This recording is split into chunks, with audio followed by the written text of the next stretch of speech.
Olá, sejam todos bem-vindos a mais um encontro do projeto Explanação Evangélica da Seara Bendita. Que a paz e a luz do nosso Mestre Jesus nos envolvam agora e sempre. Rogamos ao Pai que possamos ter a presença amiga da espiritualidade superior nos acompanhando em nossa reflexão que vamos desenvolver hoje sobre a fé, com base no Novo Testamento, contido no Atos dos Apóstolos, capítulo 16, versículo 31, que diz: crê no Senhor Jesus e serás salvo, tu e tua casa. Lucas nos retrata, no Atos dos Apóstolos, a ocorrência acontecida com Paulo e Silas no momento em que se encontravam presos por terem descontentado as classes dominantes da época que o condenaram à prisão, que os condenaram. E eles estavam, na madrugada, orando e cantando seus hinos de louvor a Deus, quando de repente um barulho estranho e muito forte fez tremer as paredes e os alicerces, fazendo com que as grades da prisão se abrissem, o que motivou a fuga em massa de todos os presos que ali se encontravam. O carcereiro que dormia acordou assustado e ficou temeroso com o que poderia lhe acontecer em função daquela fuga de todos os presos. E aí tentou, num ato de desespero contra a própria vida, desembainhando a sua espada, momento no qual foi contido por Paulo, que diz que era um ato que não justificava-se com o término da vida. E aí o carcereiro lhe perguntou: mas eu preciso me salvar, e o que é necessário para que eu me salve?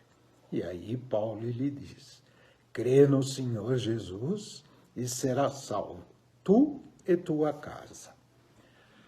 Fica bem claro que esse momento vivido pelo carcereiro na ocasião é muito comum na vida de todos nós. Há momentos de dificuldade, de desesperos, em que nos ocorrem ideias que talvez nos tragam prejuízo em futuros.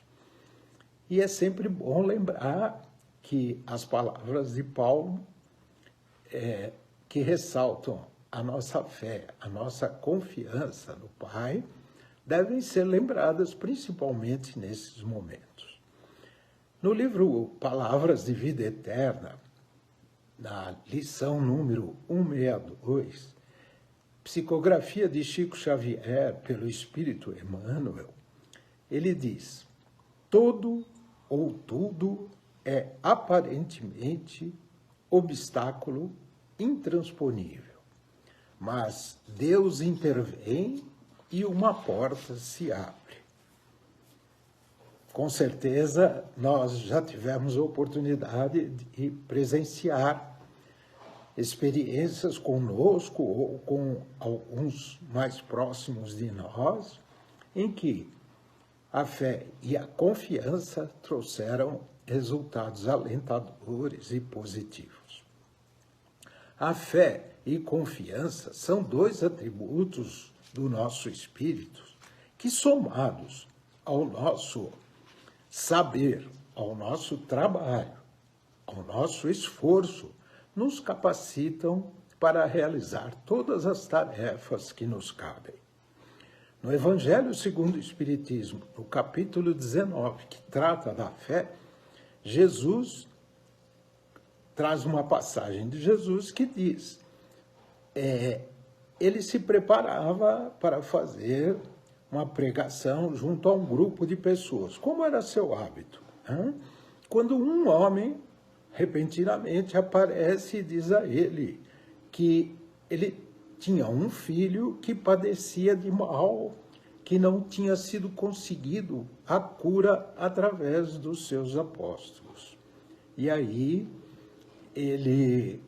Jesus ordenou que trouxesse o seu filho e ele curou o rapaz que tinha uma certa obsessão e que o tornava violento e inadequado, com comportamentos estranhos, e esses espíritos foram expulsos e Jesus o curou. Aí quem ficou perplexo foram os seus apóstolos, pois quiseram saber de Jesus, por que nós não conseguimos curá-lo? E Jesus respondeu, clara e objetivamente, foi por causa da vossa pouca fé. Se tivesses fé do tamanho de um pequenino grão de mostarda, dirias às montanhas, movam-se e elas se moveriam. Na verdade, Jesus sempre se utilizava de parábolas e também de alegorias para explicar melhor os seus ensinamentos. Fica claro que não era a ideia de que remover a montanha como acidente geográfico, mas sim remover as montanhas que são circunstâncias que acontecem em todas as nossas vidas. Nosso entendimento que a fé é responsável por grande parte dessa solução desses problemas nos ajuda bastante. Acreditamos que Deus, com a perfeição que tudo vê e provê, estando os acontecimentos dentro do planejado pelo Pai maior, necessários ao nosso crescimento, à nossa renovação e à nossa reforma interior.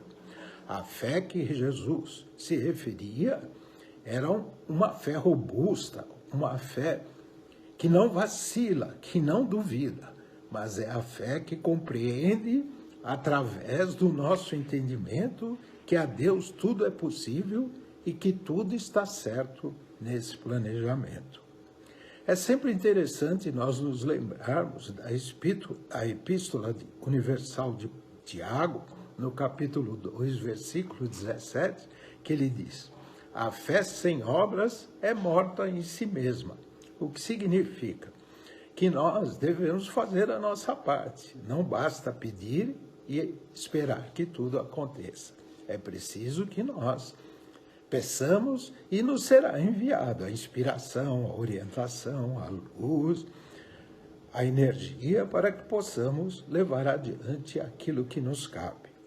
Não conseguiremos a paz simplesmente pedindo, mas trabalhando no bem, fechando as portas para as negatividades e sensações exteriores, ouvindo Jesus. Fé é compreender que Deus está em tudo e tudo está em Deus, conforme nos diz Paulo na sua primeira carta aos Coríntios, capítulo 15, versículo 28. E assim, nós podemos fazer uso de vários instrumentos que o Pai coloca à nossa disposição para que possamos superar esses momentos de dificuldade durante as nossas passagens por aqui. Um instrumento bastante útil que a Seara recomenda com frequência é a feitura do Evangelho no lar. O hábito de reunião familiar não é uma reunião mediúnica, mas sim uma reunião em que lemos uma parte do capítulo qualquer do Evangelho segundo o Espiritismo e comentamos. Todos nós nos reunimos e damos as nossas opiniões. Essas reuniões ocorrem semanalmente, com dia e hora marcados, sempre constante naquele momento. E aqui lembramos que a Seara possui um folheto explicativo que se encontra à disposição dos interessados na secretaria. Uma boa semana a todos. Que Deus nos abençoe hoje e sempre.